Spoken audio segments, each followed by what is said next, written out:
Ce texte de Saint Jean qu'on appelle le prologue est un texte difficile. Pourtant, aujourd'hui, il me semble que nous pouvons le lire de manière particulièrement vivifiante. Ce prologue est à la fois une constatation et une prophétie. Une constatation. Jean constate que Dieu, le Père, s'est incarné, Dieu le Fils, s'est incarné, qu'il est né, qu'il est venu à l'existence, mais que le monde ne l'a pas reconnu. C'est ce que les apôtres ont vécu. Le Christ les a appelés à le suivre, à proclamer la bonne nouvelle, et il a été condamné à mort. C'est une constatation. Mais ce texte est aussi une prophétie qui se réalise en ce moment de manière particulièrement insidieuse. 2000 ans plus tard, il est difficile d'être chrétien dans le monde. Encore nous sommes des privilégiés. Les portes d'ici sont ouvertes. Il n'y a pas de chars de l'armée devant l'église pour protéger les chrétiens qui viennent prier.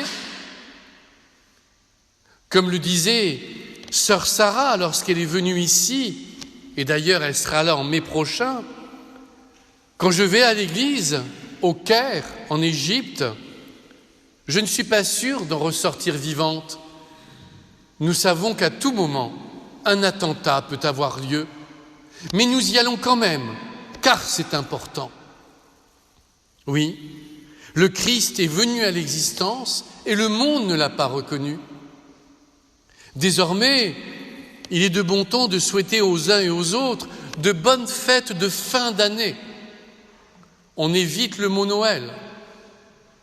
Et pour ceux et celles qui se sont promenés dans les rues de Poitiers, j'ai regretté que la musique n'ait rien de spirituel, de religieuse.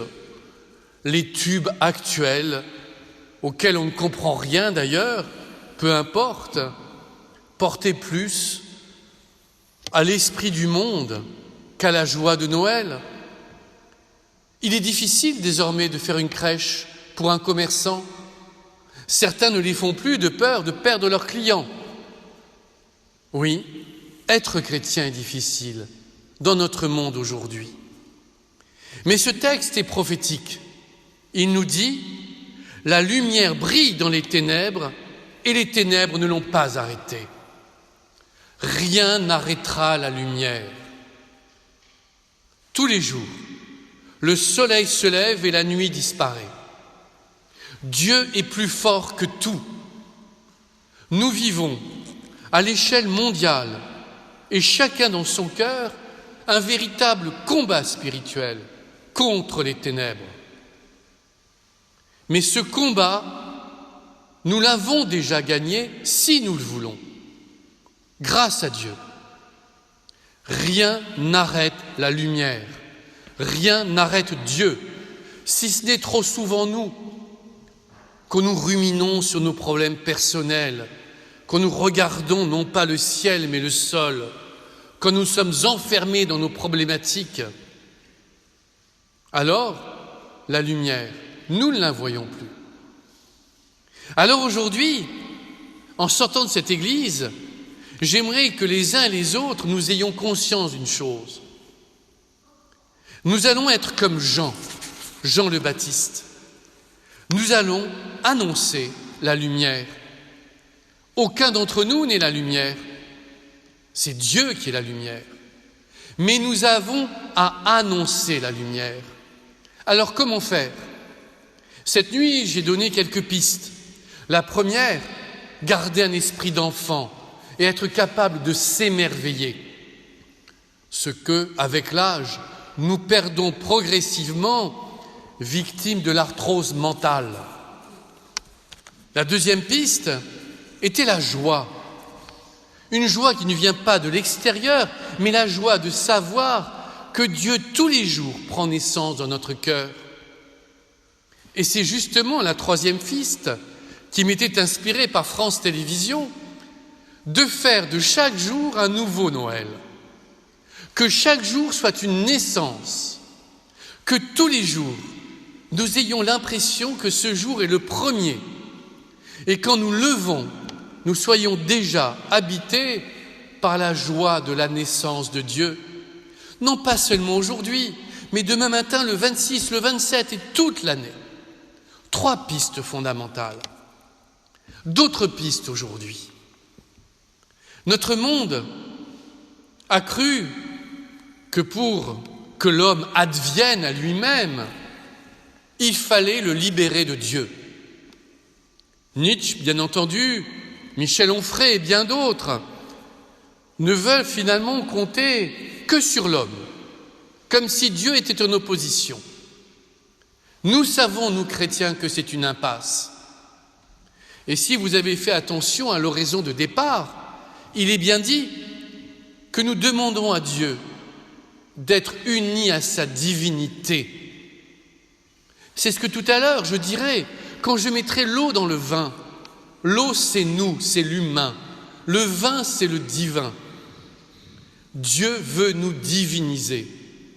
Et nous ne serons nous-mêmes que si nous nous honorons à la fois notre dimension terrestre et notre dimension céleste. Et si nous n'honorons pas cette dimension céleste, alors nous deviendrons comme tout le monde, tristes, malheureux, grognons dans le meilleur des cas, râleurs, déclinologues, sans espérance. Non, nous ne pouvons pas être comme ça.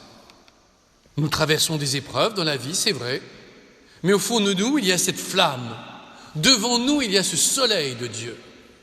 Et nous avons à ouvrir les yeux pour, comme dans le psaume 97 qui a été lu tout à l'heure, faire connaître aux nations sa victoire.